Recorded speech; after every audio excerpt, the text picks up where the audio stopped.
Fala galera dos nonos anos de São Vicente. Nessa videoaula de hoje, nós estaremos vendo a desigualdade social da Europa, da Ásia e da Oceania. Nessa primeira tela, vocês podem ver aí a geografia da Europa, né, os limites geográficos. Então, vocês conseguem observar, né, toda a estrutura geográfica, a estrutura da geografia física no continente europeu. Nós estaremos vendo isso nas próximas videoaulas, para que vocês possam aí ter um conhecimento melhor, né, da geografia física do continente europeu e a sua estrutura populacional. Como hoje nós vamos estar fazendo um panorama, né, da população do continente europeu, a gente vai conter o seguinte, que o continente europeu ele é composto por 50 países e 8 territórios. E esses territórios foram muitas vezes alterados ao longo aí das conquistas, né, dos impérios ao longo dos séculos. Então isso faz com que o continente tenha uma quantidade muito grande de países dentro de um espaço, de um espaço físico, de uma estrutura geográfica muito pequena. O território europeu ele é um pouco maior do que o território brasileiro, né? Porém contempla uma quantidade muito grande de países, de línguas, culturas, religiões. Então, é um continente que tende a ter conflitos devido à proximidade, né? Devido aos limites geográficos desses países serem muito próximos, serem muito restritos. Né?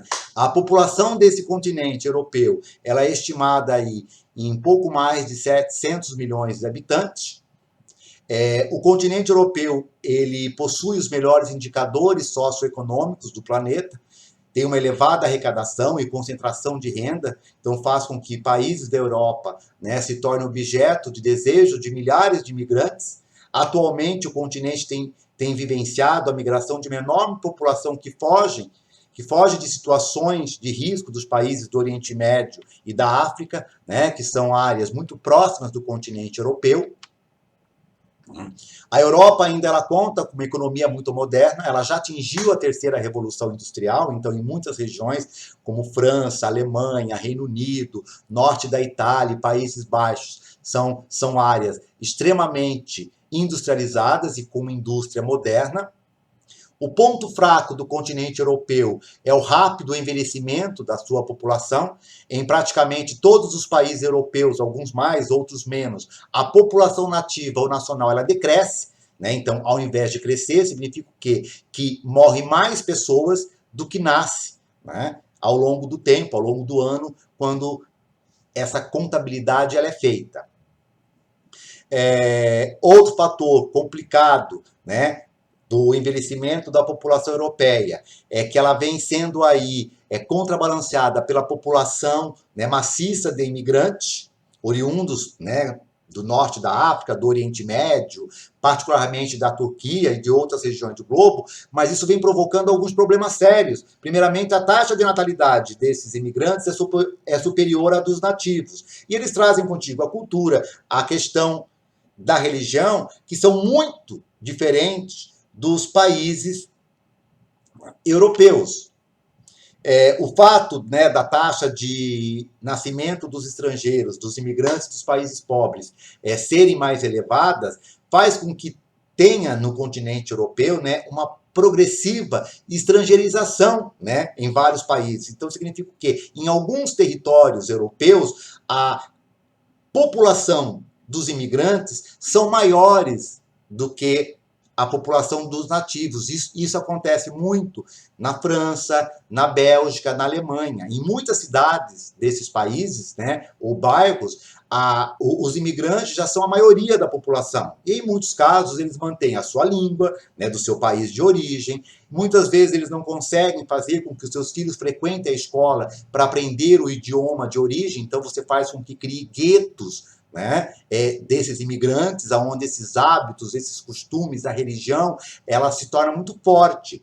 Principalmente que hábitos e os costumes desses imigrantes são muitas vezes diferentes e até contraditórios em relação à questão cultural e religiosa dos europeus. Então isso causa choque, racismo, a xenofobia, né, que é a aversão ao estrangeiro. Então gera aí conflitos, né? Guerras, choques étnicos. Então, isso são situações hoje muito graves dentro do continente europeu. Temos agora aí o continente asiático, que vocês estão vendo na tela, também tem aí, a gente vai discutir a estrutura, né, física da Ásia, as organizações populacionais, né, do continente asiático, do continente da Ásia, de uma forma mais particular, mais aprofundada, né? Então nós estamos falando do continente, né, do maior continente do planeta e também do mais populoso, né? O continente asiático, ele contempla aí mais de 4 bilhões de habitantes. Só a China e a Índia contempla-se 2 bilhões e meio de habitantes. Então, é uma população muito grande dentro do continente asiático, o que causa aí, né, sérios problemas, sérias desigualdades sociais. Então, você tem áreas da Ásia muito desenvolvidas, como é o caso, né, da Coreia do Sul e o Japão, né, são países desenvolvidos que apresentam qualidade de vida muito boa, IDH elevado, renda per capita elevada com relações a outros países. Tem países extremamente pobres, como é o caso do Nepal e de Bangladesh, né, então são situações aí muito extremas. Existe essa grande disparidade, né, na vida das populações asiáticas. Então, você tem essas desigualdades socioeconômicas entre os países,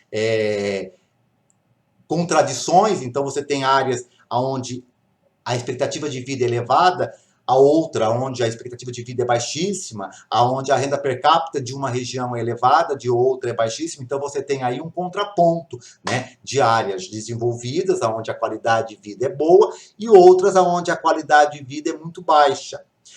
As principais religiões, né, professadas na Ásia, temos o budismo no extremo oriente, o hinduísmo na Índia, o islamismo no Oriente Médio, né? Então, essas religiões, principalmente o hinduísmo e o islamismo, são religiões complexas nessas questões de liberdades sociais. Então, o hinduísmo tem um sistema de casta, o islamismo usa o Alcorão aí para inibir essa liberdade social. Então, são problemas graves que acontecem dentro do continente asiático.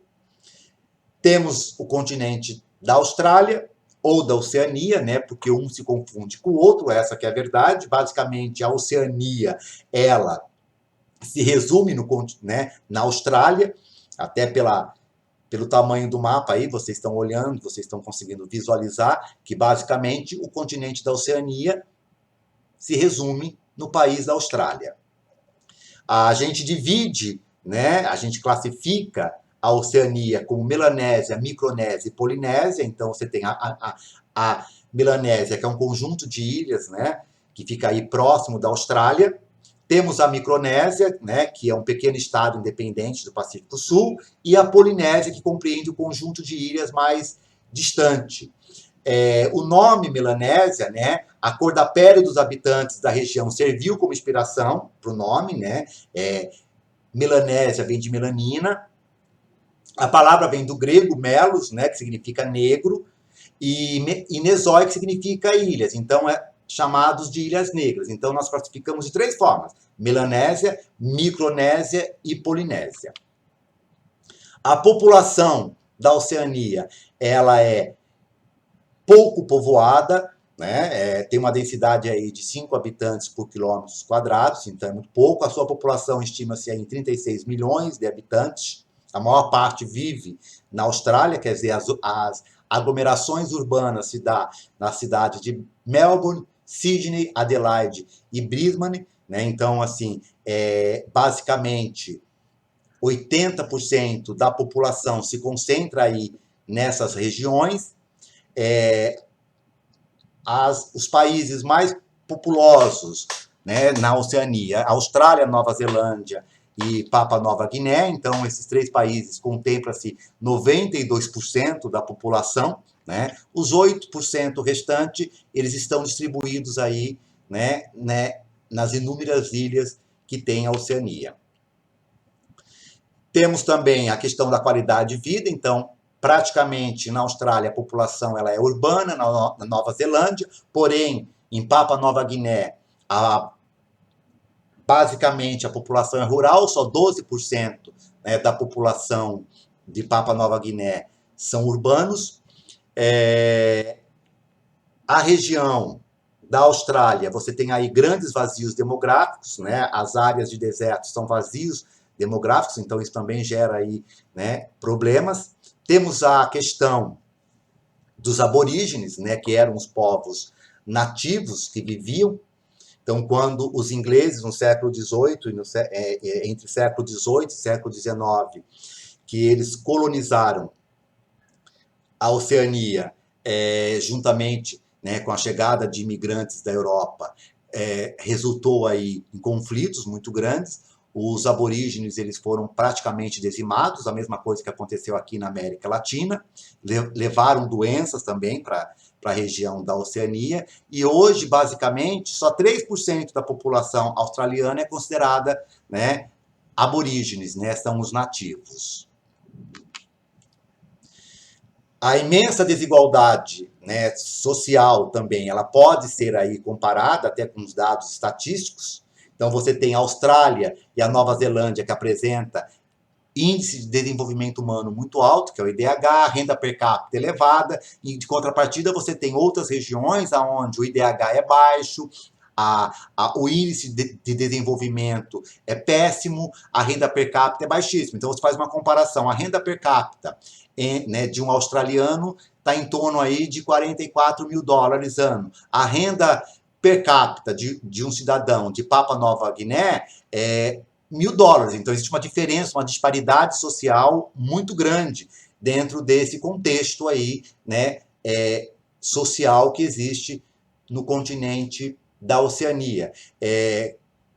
A Austrália, ela apresenta uma excelente qualidade de vida, existe muito investimento em educação, né, em questões sociais dentro do país. De contrapartida, você tem outros que vivem aí numa miséria extrema. Então, essa videoaula de hoje, para que vocês tenham aí um panorama, né, das questões das desigualdades sociais do continente, tem a bibliografia para vocês se aprofundarem. Também vocês podem acessar o blog e desenvolver as atividades sobre essa videoaula de hoje, e até a próxima.